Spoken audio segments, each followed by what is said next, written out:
Take my job seriously? I'm not saying that. I'm just saying that would be just kind of tedious. So, do I read your writings? Do you write well? I'm not sure. Well, do you think you write well? You give it a lot of time and reflection? Say it one time. You give your writings a lot of time and reflection? For the most part, yeah. You go way deep? As much as I can. You are how old? 19.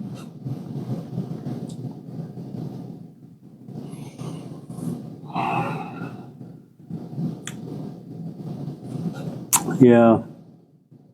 I do the best I can, to skim over them.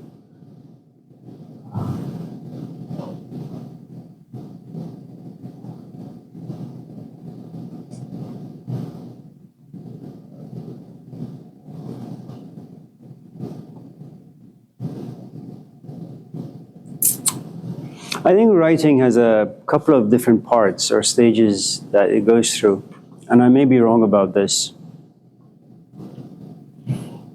Can I perhaps use an example that both you and I can relate a bit more intimately?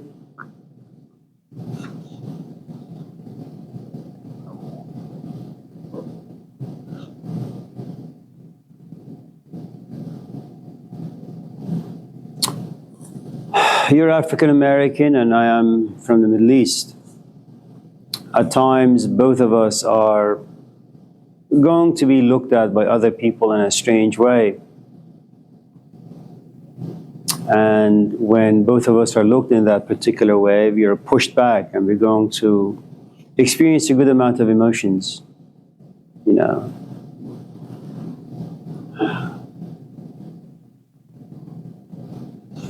When I go to Roseville, as I did a few days ago, now that my beard is this way, they look at me as a potential terrorist. And I'm sure that when you go somewhere, let's say Safeway, and you want to purchase something, someone follows you thinking that you're going to put things in your backpack.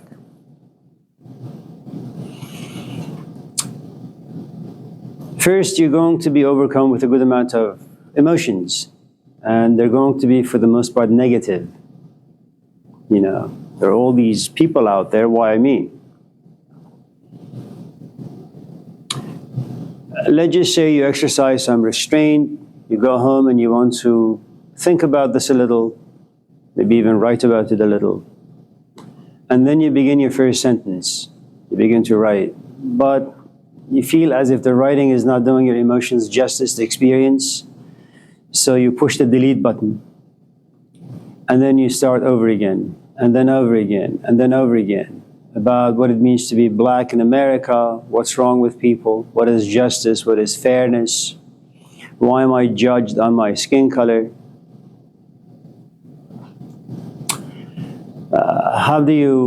There was an interview with Morgan Freeman, and he was asked, how do you get rid of racism?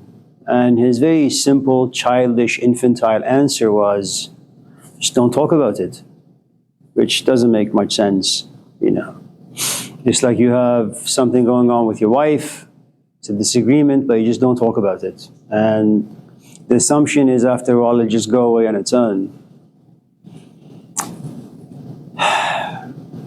And then you're trying to figure out how these emotions come up and why they're there, and why is it that you can't sleep or you can't rest or you can't talk to your friends. You're consumed by these emotions. And then it takes about, I don't know how long it takes for you to kind of process the emotions.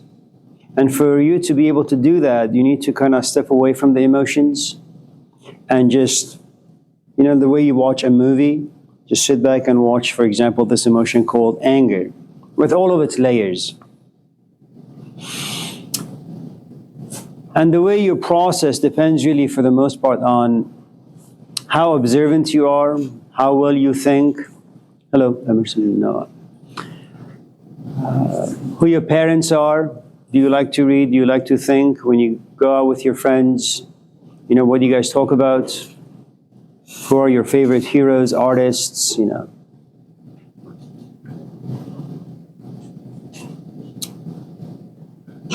And then you begin to write. But it doesn't work. And then you go back and you revise. And then you think you've done a great job. And you send it to your brother, to your mom. And they read and they say, honey, that was good. It's a good start, but there are many gaps and holes here and there. Why don't you go back and fix it again? But then when you approach it, you don't really have the proper emotions to sit and do the writing. So you just go for a walk. Maybe time passes, another episode happens, makes you feel uncomfortable. You go back to the writing. That becomes, again, like, your starting point. And then you keep adding more and more and more and more. And after some time, you come to realize that, and by this time, you're probably 35, 40, 50. And you may reach the same conclusion that James Baldwin had reached, which was writing is a really, really difficult task. And then at the age of 40, there are so many different layers to your writing. And then you say, yes, this is worth reading. I'm not suggesting that being 19, you have nothing to say, or when you do say something in a written way, it's not valuable. It is. But it undoubtedly lacks a good amount of substance. Like the seasoned birthday young teacher? Something like that, yeah. I'm not seasoned. You're more seasoned than a 10-year-old or a 15-year-old or a 17-year-old, We're all at different stages.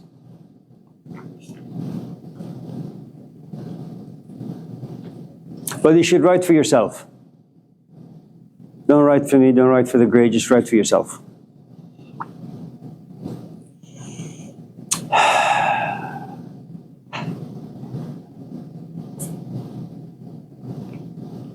Anyone else with anything interesting before we move on to go home? Max? Max, right? Yeah. Yeah. Yeah, could you talk a little bit about self-sabotage? What it is, why we do it, what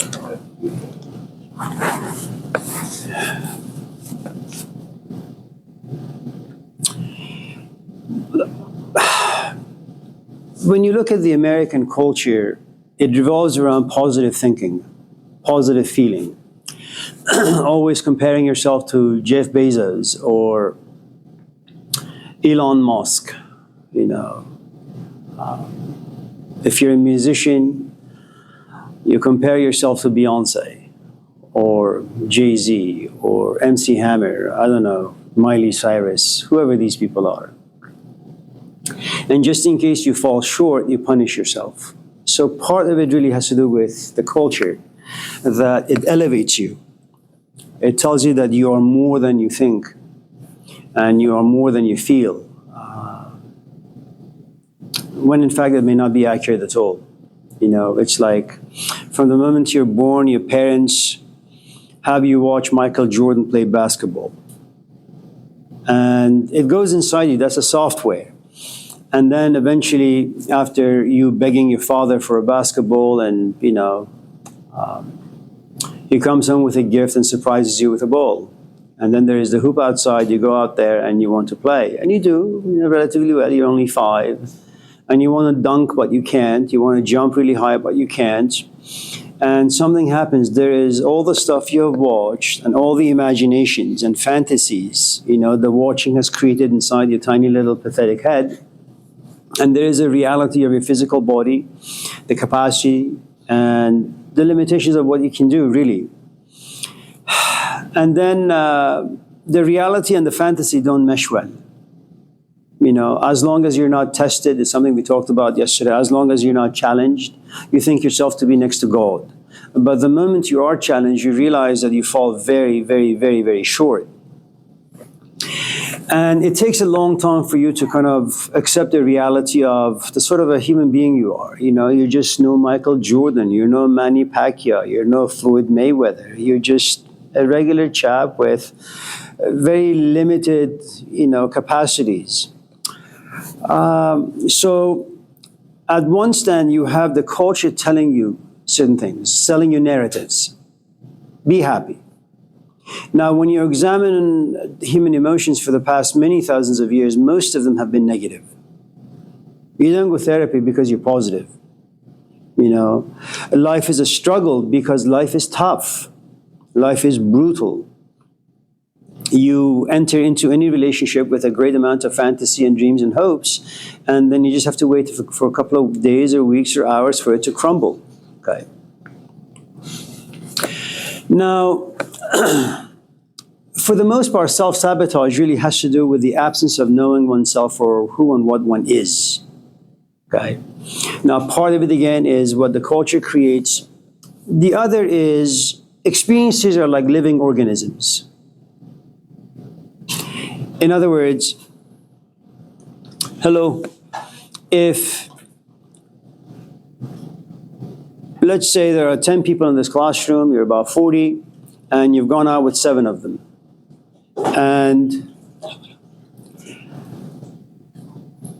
And all 7 of them have been disastrous. Okay? Now that's a living experience inside you. It's a living organism. That Max, you've gone out with Amir, with Max, with Josh, with Andrew, and none of them have worked. Okay. You suck at relationships. Now add to it, you may have some parental issues, whatever the case may be. You may be just at a certain stage where you have a good amount of lust and greed, and you just want to go out there and experiment things. There comes a point, and remember, what usually happens in history and identity is that the same experiences are repeated over and over and over again. You know that when you and I go out, our relationship is not going to last. You may want it to, but that's not the way you operate. Now you get to a certain point in life, and remember, you're addicted to that narrative. That's the kind of form that you function really well in. I go out with someone, stay there for 2, 3, 4, 5 years, then I move on. Okay. I have a friend in France. I've known him for almost 40 years. And his rule in relationships have always been that when he encounters a woman, to whom he's attracted, he basically on the first date says, I cannot do more than 2 years. It may end up in a week, but my max, the longevity of this relationship is 2 years. After 2 years, it's like dead. It's like milk having gone bad. He is now 70, and he is single. So what he started doing, very much like most of us in this class, he started reading books about relationships. How to make them work, how to make them last, how to communicate. Well, that hasn't been who he is for the past 50 years. And all of a sudden, he reads a book for 2 hours, and he thinks that 2 hours of reading can overcome 50 years of behaving the same way in relationships. And so what happens, the books gives him a different narrative. You can do this. You're better than this. His past experience says, no, you suck in relationships, okay?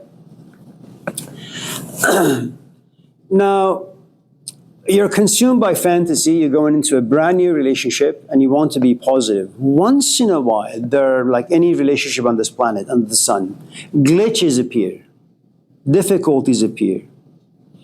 And the things that trigger you now are very much the same things that triggered you 20 years ago, 15 years ago, 10 years ago.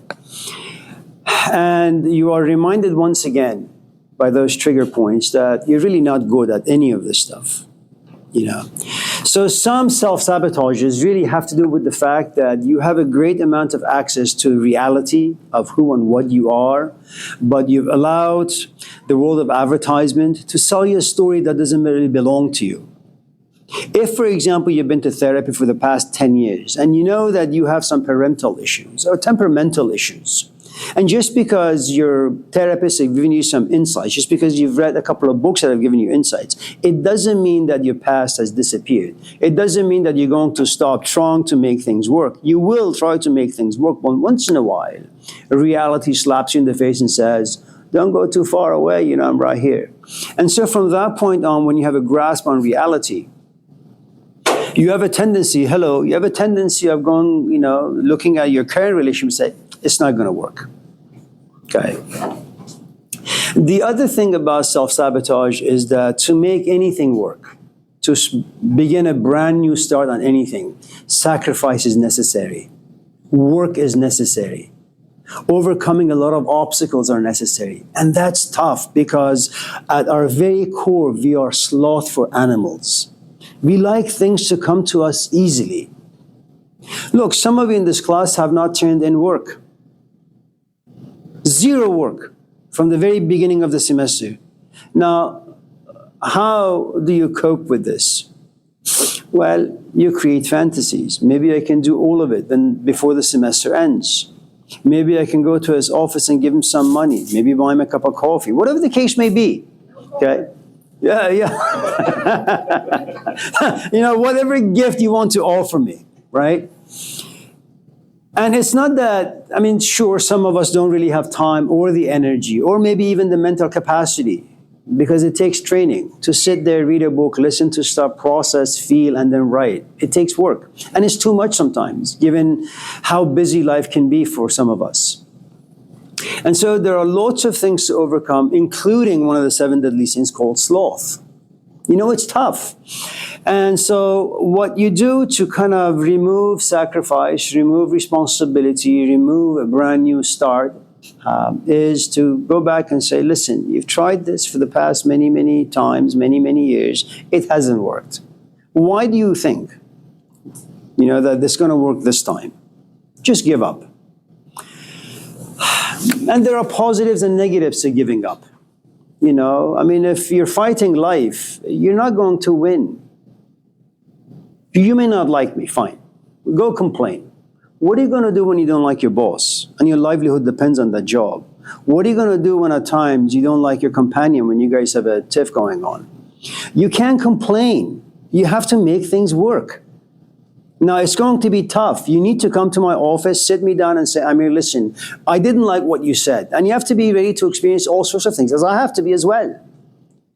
There are not very many bosses out there to whom you can go and complain. And let's just say the biggest villain in your life may come as a form of an illness. You go to the doctor, something about it doesn't feel right, and you're diagnosed with cancer. Who are you going to complain to now? Well, what is God going to do for you? You have to, at a certain point in your life, begin to accept things, So, sabotage can be good. Sabotage can be bad. It depends what we're talking about. It depends where you're at. If, for example, you come to my office and say, Amir, I'm married, I got 3 kids. This is my first time coming back to school after 20 years, and I want to finish it up in a semester. I'm going to look at you and say, Max, listen, you're not going to be able to do this.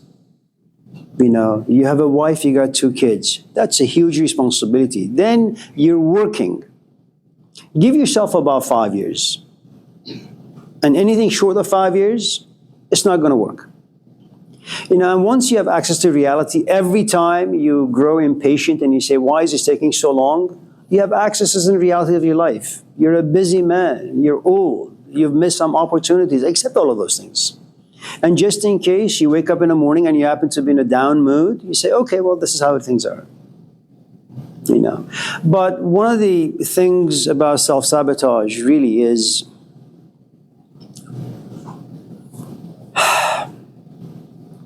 our past has a good amount of power over us. And you may even consider your past creating a stereotype about you. I'm from the Middle East, man. I'm just going to be looked at a certain way at certain places. I have given myself that stereotype, and I'm okay with it. We don't create stereotypes because we're stupid or foolish or idiots. If I was to give you some examples, for example, and forgive me for saying this, imagine it's like 10 in the morning and you're driving Lakeshore, and someone in front of you is going very, very, very, very slow. Is it going to be someone who's 18? Maybe they're 18 on their cell phone. Maybe they're sad. Maybe they're in a bad mood. Is it going to be someone in their 90s? Is it going to be someone white? Someone black? Someone brown? Is it going to be Asian? That's how it is. That's how we function. And so when you have categorized yourself, for example, as someone who's just bad in relationships, and the moment you want to make it work, there are about 20 years of history you have to overcome, and it's tough. Because you have a new image of yourself making things work. It's a tiny little seed. It stands no chance. It's going to get crumbled by your 20-year history. Unless you have a support system that at every turn when you're trying to kind of destroy this new image of yourself, they come in and say, hey, listen, you're doing the same thing again. It's okay.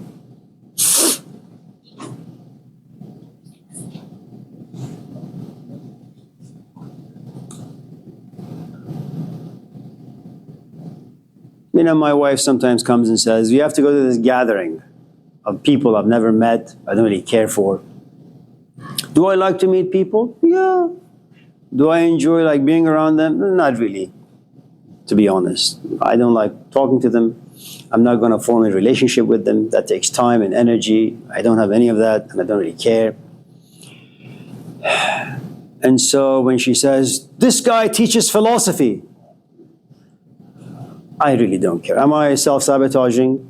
Am I missing opportunities, meeting new people, getting excited, inspired by the people? Maybe. Do I care? Not really. I'm at a certain point in life where I've accepted, the positives and negatives of my life.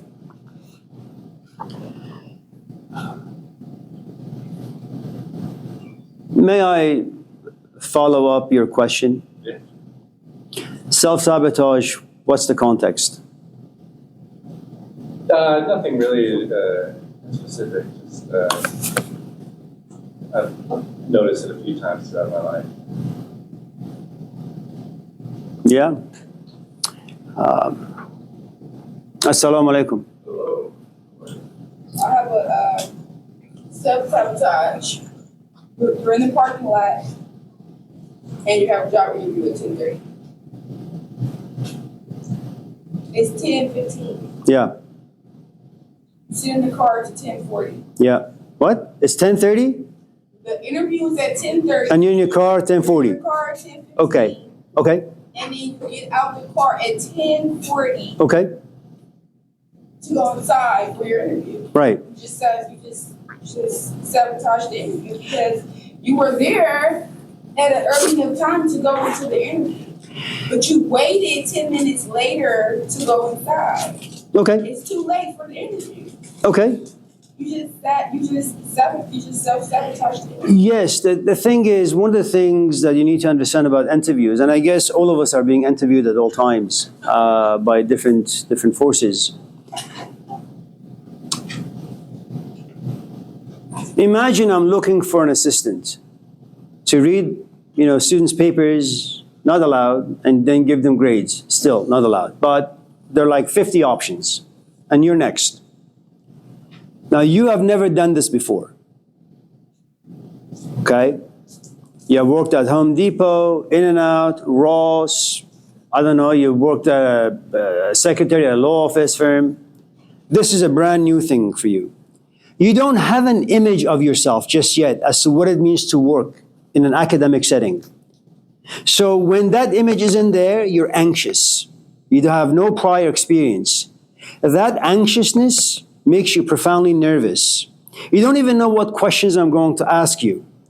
And if you have zero experience, you're going to ramble on and make a fool of yourself. And that's not what you want to do. Add to it the fact that it's going to be me and a few other people in the committee, and we're going to look at you. Now, let me make this a bit more complicated. You're a woman. You're an African-American woman. You want to come off as bright, intelligent, decent, mature. You have a history that's working against you in this culture. Okay? Now you want to come to my office for the meeting. You have 5 other people sitting. We have power to judge you, to condemn you, or to elevate you. But because of the past history, you say, why the hell would I want to take a chance going in there? All these white people are sitting. I hate white people. Let's just say, okay, you're not really that, but let's just say, okay? And I don't want to give them power over me. What if I go in there and they ask me a question and I say something stupid?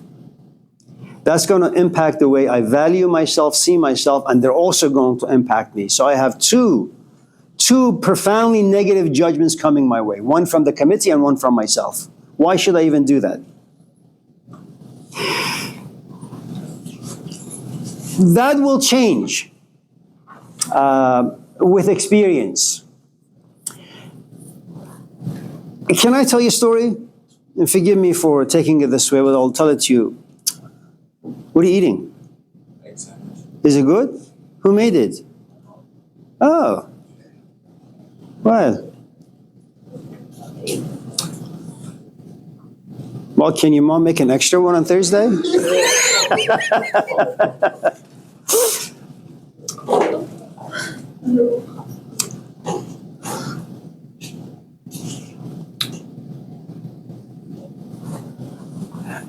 And forgive me for making it about me, but it's not really about me, but let me just share it with you. I was never a good student from the moment I came out of my mother's womb. Okay? My scores were very poor, failing. I was sent to India for school, I failed. I was sent to America, I failed. I graduated high school with a GED. I squandered all of my parents' money, being an immigrant and paying out-of-state tuition. I worked at a car wash for about 20 years, I still do. I got all these degrees. And degrees is like, if you've seen the movie Enter the Dragon, yeah. When Bruce Lee is about to fight this white guy, and the white guy takes out a piece of board, punches it, and the board like breaks into 20 pieces. And Bruce Lee looks at him and says, boards don't hit back. Okay. So when you go to school, you're not really challenged. You sit in your room and you read and you write. And you think all sorts of things about yourself. You're not challenged. You can continue the narrative that exists in your head. I am great. I'm like God. Okay. Now, I have 2 master's degree and a PhD, and now I go for an interview for the first time in my life.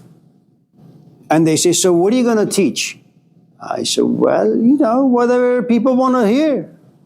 Well, that's not the way you speak in interviews. You're talking about academicians. What books are you going to use? Introduction to Philosophy, edition 59th. What chapters are you going to cover? Epistemology, ethics, political philosophy, all that garbage. That's what they want to hear. Okay? Now, remember, a bad student for about 50 years of my life, I read a few books, they give me some phony degrees, now I go to the interview, that's the battlefield. I fail. And you know what I do? I go to my car and I sit and I sleep because I can't take it. How could I, with all these degrees, be so stupid? I don't know anything about anything. Time passes, I recover. I go to another interview, same mistake. Eventually there is an opening. Someone calls me and says, hey, classes start tomorrow. We need someone right now. Yeah, I'm here. Thank God for not being interviewed, huh? Now, after a while, I grow comfortable in my own skin. Then I go to an interview. Tell us about yourself. No. Why? That's not my culture. We don't talk about ourselves. Well, how are you going to teach? However way I'm inspired. And now I begin to taunt the committee. Why? I don't care. I have grown accustomed to who and what I am. I like who and what I am. I don't care what you think about me. You don't have the power to condemn me with your judgments. But that takes time. But the first 40, 50 interviews, man, I was sweating. And that's how things are with, with anything. Your first child, you're very, very careful. Your second child, you're a bit more seasoned, you're less careful. The third child, whatever. You know, and just in case your man comes to you and says, I'm leaving you. Fine, I don't really need you. I got 3 beautiful kids. They'll keep me company. Now imagine if you were with this guy, you had no kids, and he said, I'm going to leave you. You say, oh, please, don't leave me. I love you. Now, a bit more seasoned, a bit more comfortable. Now you have a bit more self-knowledge. You know your life relatively well. You say, I don't really need you. Get lost. I have a good savings account. I got good parents. I'll take care of me. Remember, everything that we do, we are political animals to survive in a very, very violent and brutal and cruel environment. We are very cunning. If we were not cunning, intelligent without knowing, we wouldn't have survived all these millions of years. There is a reason why you sit in your car. You're not an idiot. You sit in your car because there is a living organism that lives inside you that says, you know, you're nervous. You know, you don't know your stuff well. You know, other people have power to crush you. Stay in your car. Now, the problem is, long term, it's not going to work. But short term, it'll protect you. But if you keep your life in those short terms, keep doing the same stuff and never gain any maturity, you're going to be 60 and you're going to be on welfare. And just in case there's a shutdown, for example, you're out. You know, your kids can't get food, you can't get food, you can't get rent money. And what's happening is the government has power over you. Not that it doesn't for all of us, it does. Okay? If on the other hand you make changes, tiny bit, and it'll happen for all of us, you know. Evolution is part of who and what we are. Sometimes it works out for our benefit, sometimes not. But eventually, you know, you'll find the space that you're most comfortable with. And that's a trick.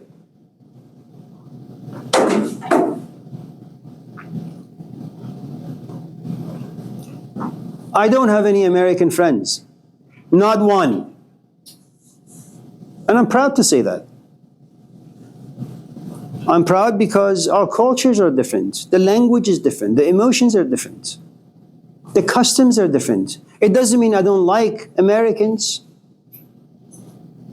But I'm a place where my time, my energy are valuable to me. I've lived here for about 40 years. Have you lived in the Middle East for 40 years? Have you read the Quran? Do you know my culture? No. Do I want to educate you? No. Why? You know, you live in yours, I'll live in mine. If, you know, you're hungry, come to my office, I'll give you some food. If I'm stranded, you see me, you know, give me a lift. That's all. It's good to be nervous. It means you know your enemies well. And you want to protect yourself. It's good. Yeah. So, I was listening to your lecture on the story of the father and 2 sons. Okay. And the one that goes out and comes back to crying wisdom. Because usually my definition of wisdom is being able to learn from other people's mistakes and triumphs. But you seem to have a different definition. I'm sorry? What is wisdom to you? How do you go about acquiring it? Is it only when you go out, make mistakes, learn? Do you not learn from other people? Like you see someone does something, and it goes out after them, and you realize I shouldn't do that myself? Wisdom, I think, falls into 2 branches. One is theoretical, and one is practical. Let's just say that you read a lot of books, and there is something to be said about that. You patiently sit, sacrifice time, energy, friends, food, rest, and you just read and read and read and read. And let's just say the sort of books you're reading about are Stoicism, let's say the book of Job, and they all talk about being patient. Okay? And you walk around, you write books, you talk about, you know, what patience is and all that. Then you get married. And then you get kids. Now, 2-year-olds, 1-year-old, 3-year-olds, they can't be forced into a box. They're creative living organisms. They want to like break down the walls. They want to destroy your kitchen. They want to play with all the knobs in your car. And then they want to pee on the rug. And then all of a sudden, you find yourself screaming and becoming anxious and then becoming angry. And God forbid if you're like physically abusive. Because at a certain point, you just lose it. Okay? Now, you know the ins and outs of wisdom. Of patience. But you've never been challenged. When you are challenged, okay, now remember, I come to you to ask you what patience is and how I could become more patient. And you give me a book about Marcus Aurelius. You tell me about the father and the prodigal son story, the one you just listened to, okay? And I go out and I try, and it works for like a couple minutes. It's like a Band-Aid to a bigger problem. So part of it is theoretical. I know what the books say. When it comes to my own life, I fail miserably. Now, what happens is I have to be challenged over and over and over and over again until patience becomes a living organism that lives inside me. Every time I lose my cool, there's a part of me that kind of steps aside, looks at the situation and says, what the hell do you expect from a 2-year-old? What, you want the 2-year-old to sit on the sofa and read a book? When you go home, after being on campus for 5 hours, you want what, the 2-year-old to look at you and say, oh, Dad, I'm glad to see you. You must be tired. Why don't you sit on the sofa and take a nap? No. There is more work ahead of you. Take me to the park. Go here, go there. That's how 2-year-olds function. Okay? But it takes a while for you to kind of grasp all of those things. And the other thing about wisdom is, without pain, nothing is achieved.